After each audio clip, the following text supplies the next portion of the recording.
at some point during the testimony, so I just thought to provide everyone with it. But it's not for use now. When documents are handed to us at hearings, I always make the request that they should be placed where they should be in the files.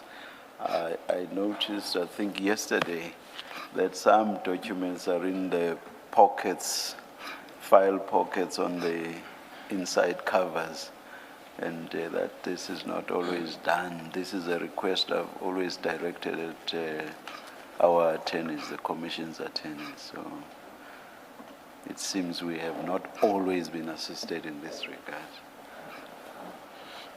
Chair, I'll ensure they not have lunch until they've inserted them properly in your files. Before the tea adjournment, Commissioners, before we return to the statement, Chair had asked the witness to have regard to the operations manual. Perhaps we can start there. Please assist Mr. Sesoko. Thanks, Chair. I think the two issues Chair wanted me to address was the issue of applicability. That issue is addressed in the manual, page 18 of the manual, where it talks to scope and applicability. It reads, the manual is designed to provide comprehensive guidance and standardization within IDEC and encompasses all aspects of the IDEC's function. The manual is intended for use by all personnel working within IDEC, including investigators, prosecutors, support staff, management. It is applicable to all levels of the IDEC. So that is the applicability part of it. However, in relation to consequence for failure, it's not provided for.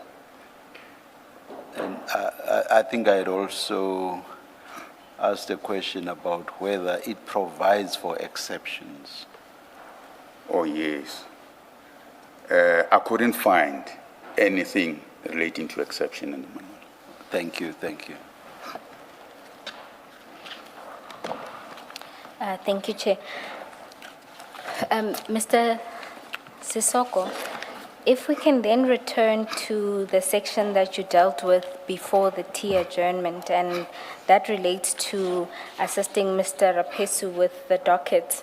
Am I correct to understand that this would have been the first time you learn of the CI matters? That is correct, Chair. The call I received was already after hours. If I'm not mistaken, it should have been around 6, around there in the evening. And as I said, after the conversation with Investigator Rapesu, I called General Jacobs and facilitated that meeting. And then I gave Mr. Rapesu that feedback. As I said, that only later I've learned what transpired after. Yes.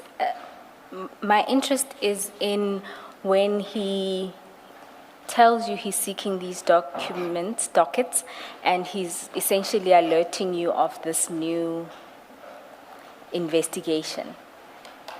This was the first time you're finding out about that investigation? Yes, it was the first time I found out that there is such an investigation. As I said, that when he said that he got the instruction from Chief Perumal that he must get the dockets, and he's been to a station, the station said, informed him that they are with inspectorate. And that is why he was asking for me to assist for the facilitation.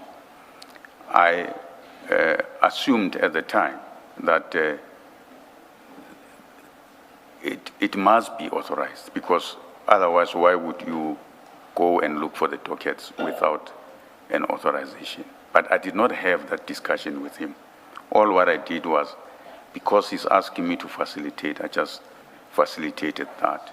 And then, of course, I learned later that there was this matter which has been authorized.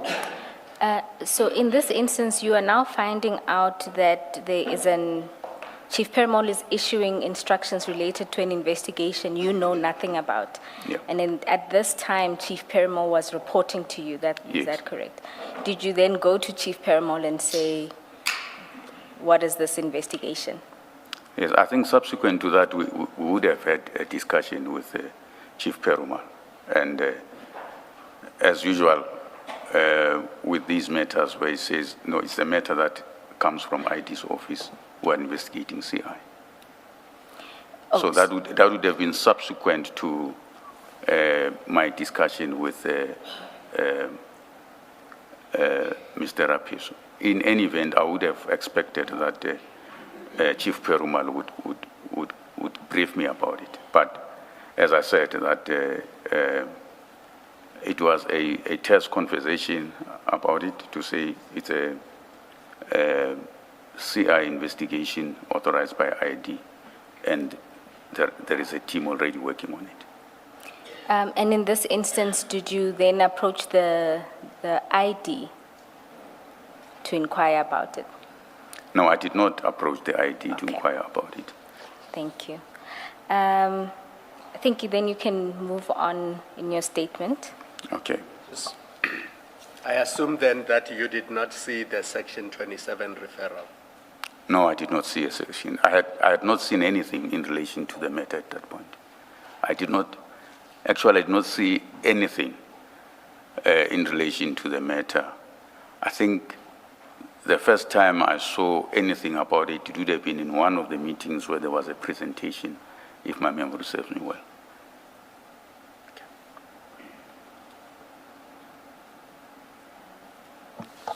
We can then proceed with the second instance of your involvement in these matters. It's the meeting convened by the ID and the report to the Minister of Police, that is Yeah. paragraph 36 of your statement. Yes. So approximately a month later, in January 2025, the ID convened a meeting, which, I don't know what I was trying to say here. To which I was called, yes. She said the meeting was to discuss the CI investigation and that she was required to report or write something to the Minister of Police, Minister Mkhunu, and to send correspondence to the Chief of Staff, Mr. Cedric Nkabinde. The meeting was short, did not go into detail of the case. When the ID mentioned Mr. Nkabinde, I alerted her to his history. In my assessment, Mr. Nkabinde is a dishonest man, and I explained to her there was evidence, including data analysis by our data analyst in the Blue Lights investigation matter, indicating that Mr. Nkabinde was working with or was colluding with the suspects in the Blue Lights matter and against that investigation. I advised her. Sorry. You use the definite article, the Blue Lights Matter. Yes. Which Blue Lights Matter is this? So the Blue Lights Matter, Chair, it's an investigation that we started whilst we were in IPID. It's on high-level police corruption. The suspects in that, or the accused, because now they're appearing in court on that matter, are generals in the police. General Pahlani, General Ngwenya, it's quite a number of them, and brigadiers and so forth. So that, for me, as I indicate here, it was a concern that she will be. All I wanted was Okay. a reader of the transcript must know what Blue Lights Matter you are talking about. Okay, Chair. Thank you. All right. That's- Is it called blue lights matter because it relates to the subs general, or it has to do with procurement relating to installation of blue lights? It has to do with procurement and installation of blue lights for police vehicles. Thank you. Mrs. Sesoko, please just clarify paragraph 36. You say the ID convened a meeting to which you were called. She said the meeting was to discuss the CI investigation, and she was required to report to or write something for the Minister of Police, Minister Mkhunu. That report to the Minister of Police, did it relate to the CI investigation or something else? To the CI investigation. And did she tell you why she needed to report to the Minister on the CI investigation? Chair, I think she mentioned, and I'm speaking under correction because it's something that happened a long time ago, but my memory serves me well, it was about the fact that she had received correspondence from the minister about this CI investigation. Did you see that correspondence? No, I had not seen it. Thank you. And in this instance, when you are called to this meeting, you still didn't know anything about this investigation? Yeah, in fact, that meeting was really the first time where I got a glimpse of what this is about. Do you recall the exact date of the meeting? I think it might have been the 22nd of January, if I'm not mistaken. When you say you caught a glimpse, you weren't part of the full discussion? No, it was, I'm saying it was for the first time that I got to hear what is being investigated and who are the targets of investigation or persons of interest. Okay. And in this instance, is this considered you starting to become part of this team, or what would have been the purpose of your involvement? Chair, I reckoned it was to be briefed, to get a brief about it, because as I said, I had not known about it before. So I think that was the purpose of being invited to that meeting. Was this before or after Chief Perumal had told you how good evidence that he had obtained was? No, it was before. It was before. All right, thank you. You can continue. You were at the last sentence. I advised her to be careful. Advised her. Yes. I advised her to be careful and said that I would not advise her to report to or through him, meaning Mr. Nkabinde. The ID asked me to obtain information from the data analyst so that she would have something she could work with, and so that she could advise the minister or the minister's advisor. I did so and provided it to her. The information I obtained from the data analyst is marked MS3. It is a document I provided to her showing Nkabinde's collusion with the accused in our investigation.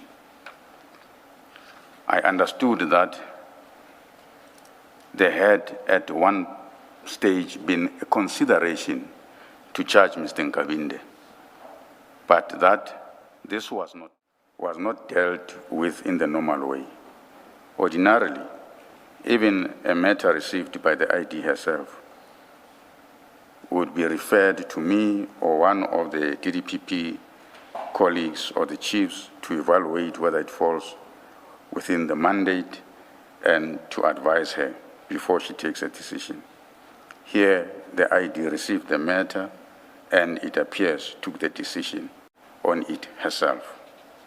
The operational manual, especially as it relates to case intake, was not fully operationalized. Before the ID's testimony at the ad hoc commission, there were very few Section 27 referrals that came through.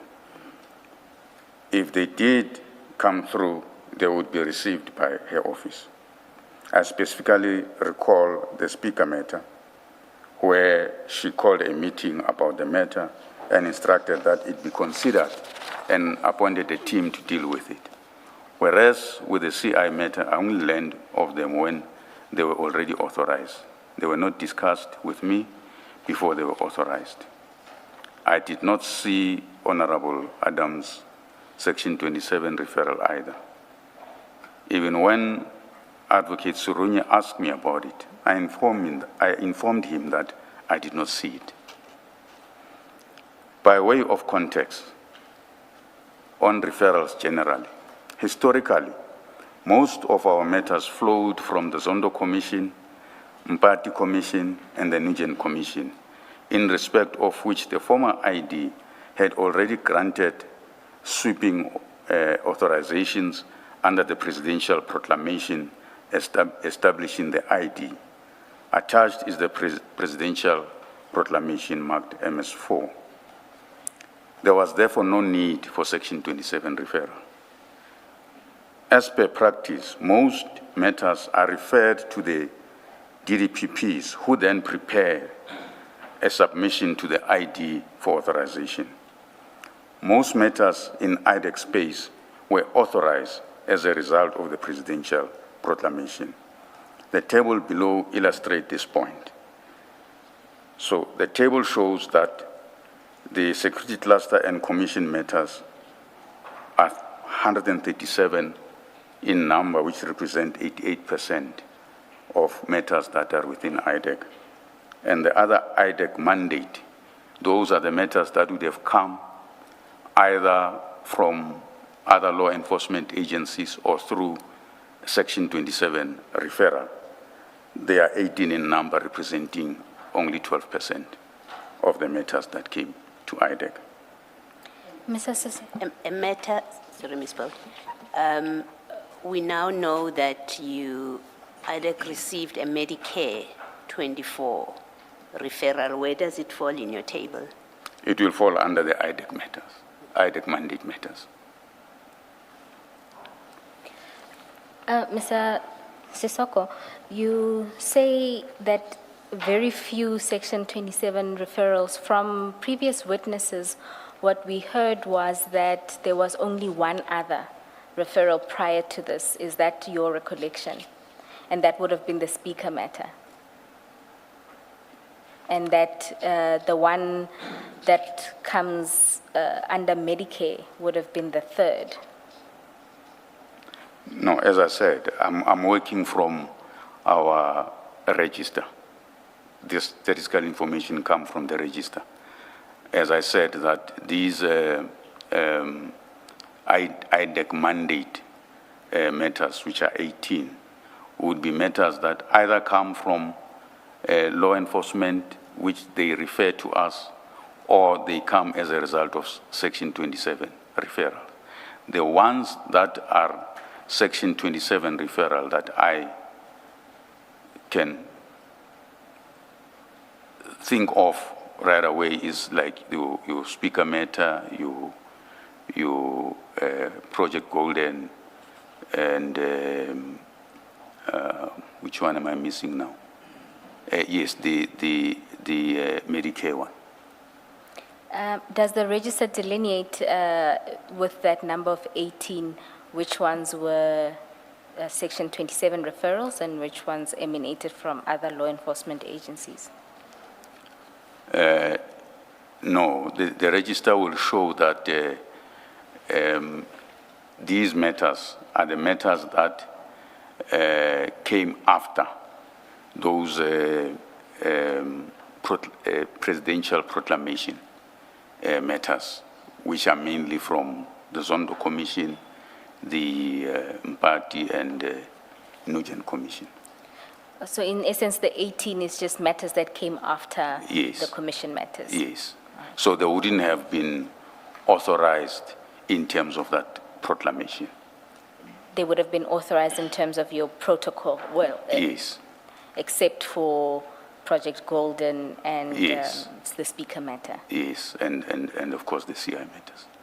Excuse me? And the CI Oh, matter. the CI yes, of course. All right, thank you. You can proceed with paragraph 44.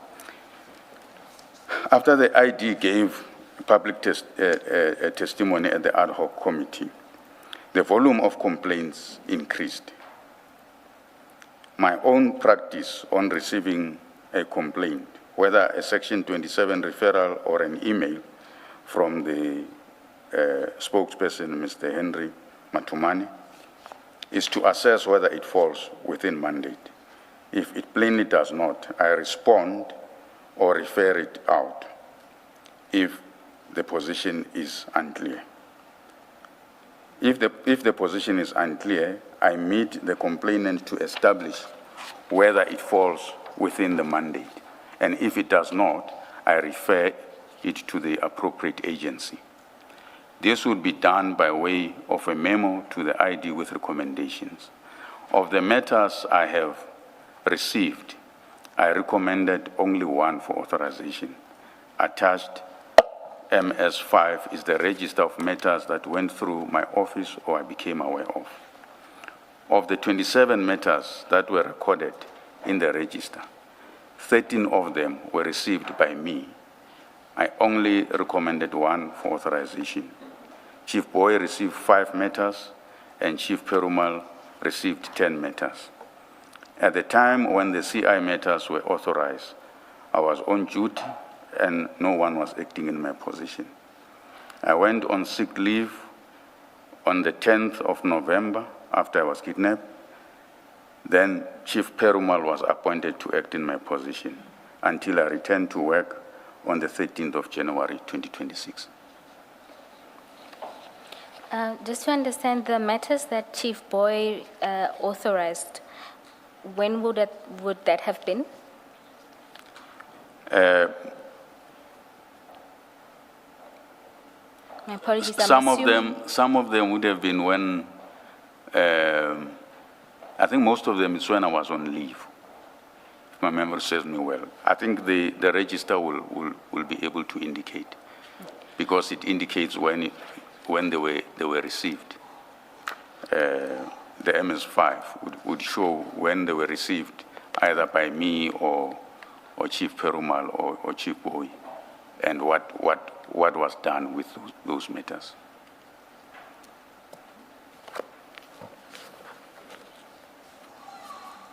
All right, thank you. Can I just ask, what informs the decision whether matters get referred, they don't fall in your mandate, I accept that, if that is the decision, or the determination, but then you get to refer to other law enforcement. What informs referring or not referring matters to IPID? Because IPID deals with police, corruption, and similar. Is there a principal position that matters never go to IPID? And I ask because in the evidence so far about the crime intelligence matters, there are matters where it looks like on the face of it, until a final determination, that this could have been referred to IPID, because from what one understands of IPID's mandate, that particular issue may well have fallen within their mandate. Is there a principled position within IDEC not to refer matters to IPID? Chair and Commissioners, the decision is based on the assessment. As we discussed before, that when it has to engage the IDEC mandate, it must meet the threshold of complex corruption corruption or commercial and so forth, high profile. So even if it may involve members of the police, but if it meets that threshold, then it engages the IDEC mandate. However, if it does not, that's where then you have to refer the matter to those law enforcement agencies. As you'd see from the register, how I dealt with most of these matters. Some of these complaints, people complain that decisions were taken in the NPA, they were not happy with it. And when I assessed that, I realized that it does not engage our mandate. In fact, they need to do representation or things like that. Or some of the matters, people will say they went to IPID, they're not happy with IPID. You know, I would refer them to the management of IPID, that they be assisted there, or DPCI for that matter. I would refer them to the head of DPCI, exactly to avoid a situation where we take on the matter that are already in the space of other law enforcement agencies. Let me ask more directly. A case that has been presented before us, you have the General Lushaba loss of laptop story, and the IDEC gets involved in that matter, and it seems that IDEC is investigating and ultimately got him into court, is investigating what happened subsequent to the loss of the laptop, how that was handled. Someone supposed to have lied, a police officer at a police station, according to the evidence that we've had. But on the face of it, it would seem to me that it may well have been a typical IPID matter to investigate, and yet it is a matter that IDEC fully investigates and prosecute. Can you explain how, can you answer my question with reference to that kind of question, to those kind of facts, that you have a case that looks like an IPID case and yet IDEC investigated it? What makes it fall within the mandate? True, Chair, on the face of it, it looks like an IPID mandate matter. But at least from the explanation that I was given was that there was quite a number of actions that showed corruption on the part of members who were involved in terms of hiding the true nature of what had happened, manipulating the dockets that were opened, and giving gratification to some of the investigators who were supposed to conduct that investigators with a promotion and so forth. That is the explanation that was given in one of those briefings.